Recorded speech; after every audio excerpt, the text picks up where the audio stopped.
Amados de Deus e queridos irmãos, estamos aqui para gravarmos mais um vídeo. E eu tenho falado a respeito da cúpula da Igreja Universal do Reino de Deus. Para você que não me conhece, eu sou o Bispo Alfredo Paulo e estive na instituição por mais de 30 anos. Tenho gravado vídeos com experiências daquilo que eu vivi dentro da instituição e também relatos de pessoas que têm me enviado seus vídeos. Hoje, nesse vídeo, eu quero falar a respeito da política. Nós estamos vivendo dias que antecedem as eleições municipais, prefeitos e vereadores. E como que a cúpula da Igreja Universal do Reino de Deus, ela trabalha? Trabalha para eleger os seus candidatos a prefeitos e candidatos a vereadores. Por exemplo, eles distribuíram uma folha alguns dias atrás, ou meses. Essa aqui, olha. A folha dos 40. Tá vendo? Eu vou ler para você o que está escrito aqui. Olha só.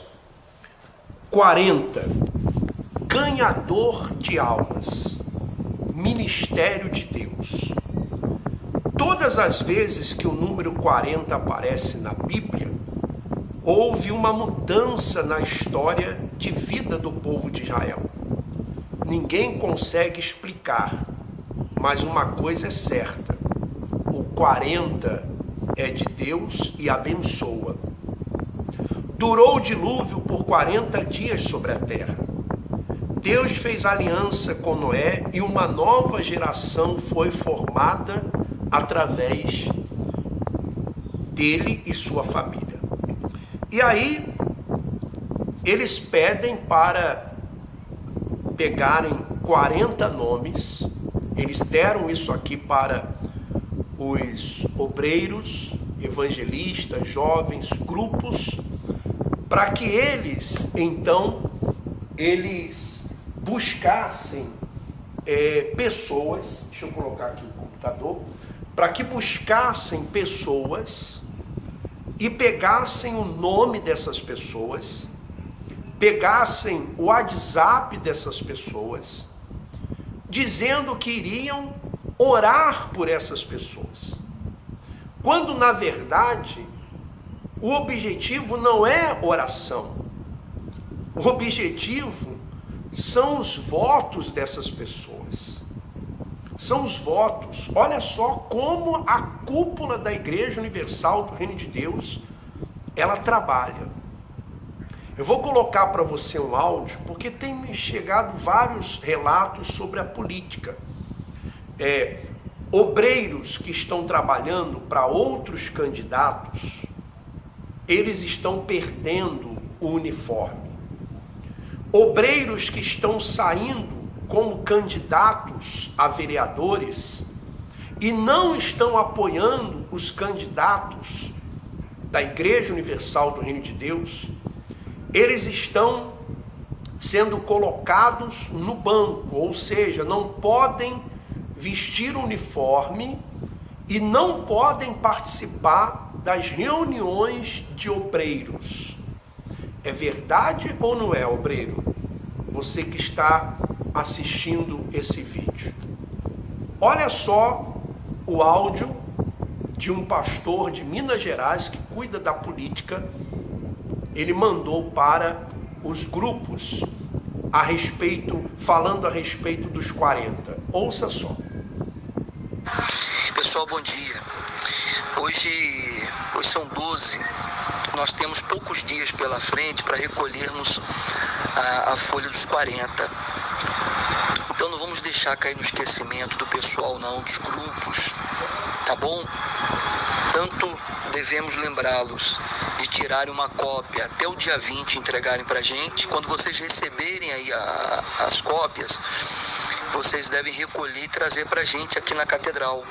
Próxima vez que vocês vierem aqui, vocês mandam para a gente ou manda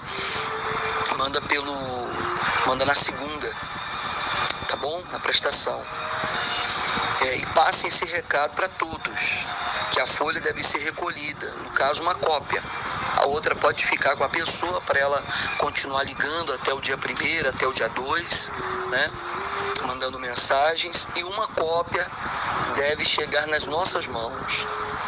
Mas não vamos deixar cair no esquecimento deles, não. Essa semana, todo mundo, em todas as igrejas, deve estar perguntando: e aí, como está o trabalho dos 40? Já preencheu? Já tem? O que as pessoas estão falando? Né?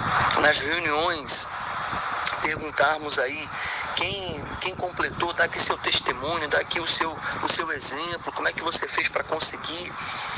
Nós vamos provocar isso nas pessoas. Lembrando, hoje é dia 12, então temos aí 8 dias pela frente para recolhermos as folhas com os grupos, tá bom? E vamos em frente. Deus abençoe todos vocês, tá? Bom, em momento algum ele fala de oração, de orar pelas pessoas, porque o objetivo não é ganhar almas, o objetivo não é orar pelas pessoas, o objetivo são os votos dessas pessoas. Eu tenho áudios aqui, fotografias também, de candidatos que estão sendo apresentados nas igrejas, no templo, santinhos, né, aqueles folhetos com o nome do candidato, que os obreiros, jovens evangelistas estão distribuindo na igreja. Também relatos de folhetos que eles estão colocando na casa de membros, no carro de membros, próximo à igreja. Você sabia, obreiro, obreira, você jovem, você evangelista, que é crime eleitoral a igreja fazer campanha política, usar o templo para fazer política? Eu pergunto para você, esses candidatos que se dizem homens de Deus e que estão ludibriando as leis para serem eleitos, você acredita que eles chegando lá no poder, eles irão cumprir as leis? Eles irão cumprir as leis? E vou dizer mais para você. A cúpula da Igreja Universal do Reino de Deus sabe disso. Eles que mandam fazer. Eles que mandam fazer.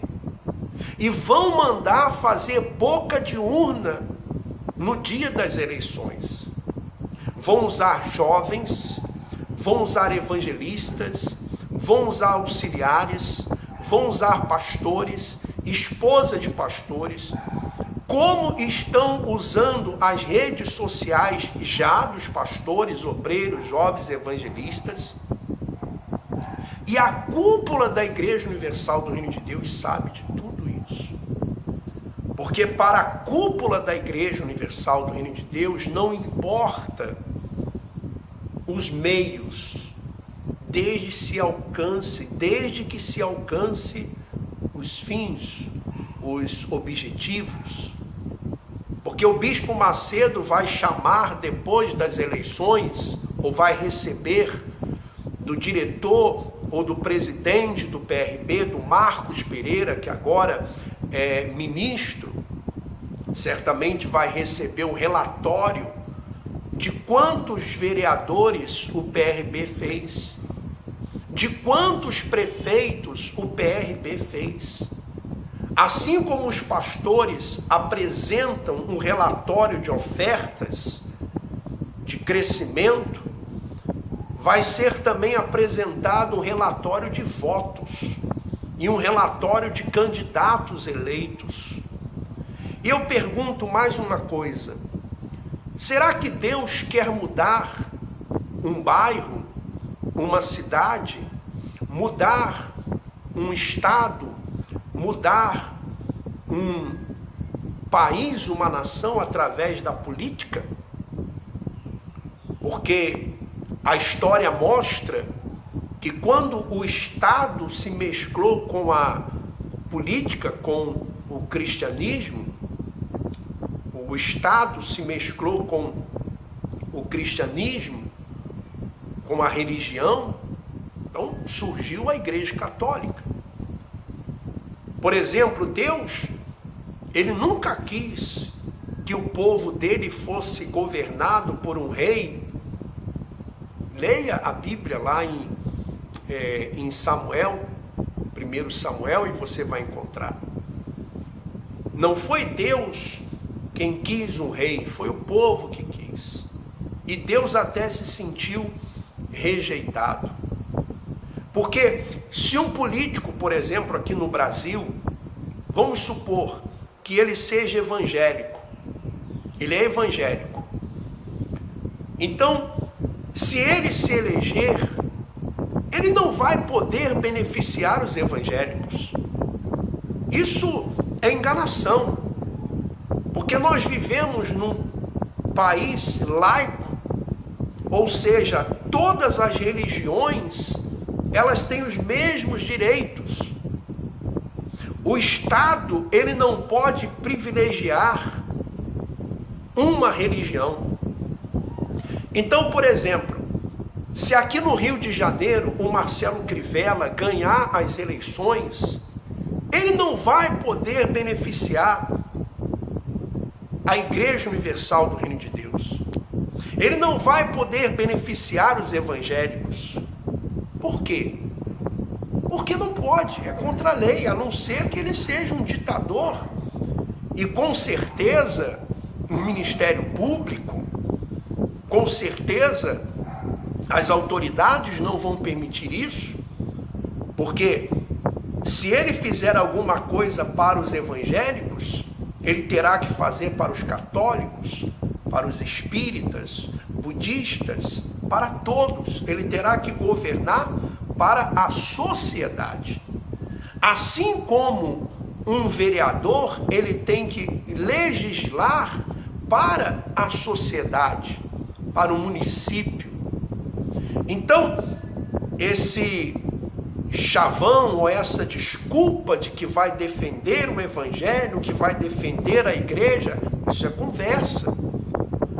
Quando eles chegarem lá, eles vão defender os direitos da instituição, os privilégios para a instituição, para os seus líderes e para eles mesmos.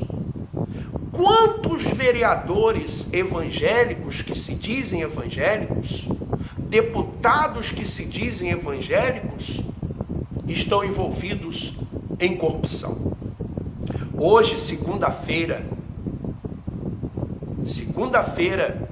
dia 12 de setembro, vai ser julgado a cassação de Eduardo Cunha, que aparece em vídeos com R.R. Soares, por exemplo, beneficiando a Igreja Internacional da Graça. Então, observe isso, meu irmão. Observe isso, minha irmã. Vereadores envolvidos em corrupção. Não vote pensando nisso, vote pensando na sociedade. No que aquele candidato pode fazer pela sociedade. Eu não estou aqui defendendo nenhum partido, eu não estou defendendo aqui nenhum candidato, até porque não os tenho. Não os tenho. Eu estou defendendo a verdade. Porque muitos que se dizem evangélicos estão ludibriando as leis do TSE, que é o Tribunal Superior Eleitoral, do TRE, o Tribunal Regional Eleitoral. Estão fazendo campanhas políticas dentro de templos, usando a máquina da instituição sem fins lucrativos para eleger candidatos que irão beneficiá-los uma vez eleitos. E você, obreiro, você, obreira, você, jovem, você está sendo conivente com isso. Você está sendo conivente com isso. Você está cometendo um crime, sendo conivente com esta situação. E eu fico imaginando um candidato, por exemplo, do PRB, que não é cristão, que não é evangélico, e conhece as leis, e sabe que a igreja está usando de subterfúgios para elegê-lo. Como que esse candidato, como que essa pessoa, esse homem, essa mulher, vai ver, vai enxergar os evangélicos? Como eles vão enxergar os evangélicos? Como pessoas que não respeitam as leis. Como pessoas que não respeitam as leis. E você, obreiro, que quer ter liberdade para votar em quem você quiser, você não pode. Ou até mesmo sair a candidato, você não pode. Eu recebi um relato de um obreiro que participou da Fogueira Santa, deu 2 carros na Fogueira Santa. E o sonho dele era sair a candidato. E quando ele colocou isso, e a liderança da igreja soube que ele iria sair a candidato, começou a chamá-lo de Corá, de Datã e Abirão. Pastores que dizem nos púlpitos, eles dizem: se você não votar nos nossos candidatos, você está traindo a Jesus, você está fazendo como Judas. Cuidado para a terra não se abrir, como se abriu para Datã, Corá e Abirão. É assim que essa instituição, a cúpula dessa instituição, ela faz. Bispo Macedo, Bispo Clodomir, vocês sabem que é verdade o que eu estou falando. Vocês sabem que é verdade. E eu falo porque eu vivi. Eu vivi. Eu fiz isso aí que muitos pastores agora estão fazendo. E me arrependo por ter feito. E hoje, a minha missão é abrir os olhos daqueles que se encontram cegos espiritualmente. E vou continuar orando pelos inocentes e denunciando a hipocrisia. Se você gostou do vídeo, compartilhe aí com seus amigos, com seus familiares, compartilhe. Nessa época de eleições, você vai ver, aliás, você tem visto quanta hipocrisia, não é verdade? Que Deus continue abençoando a todos, um forte abraço, vamos em frente.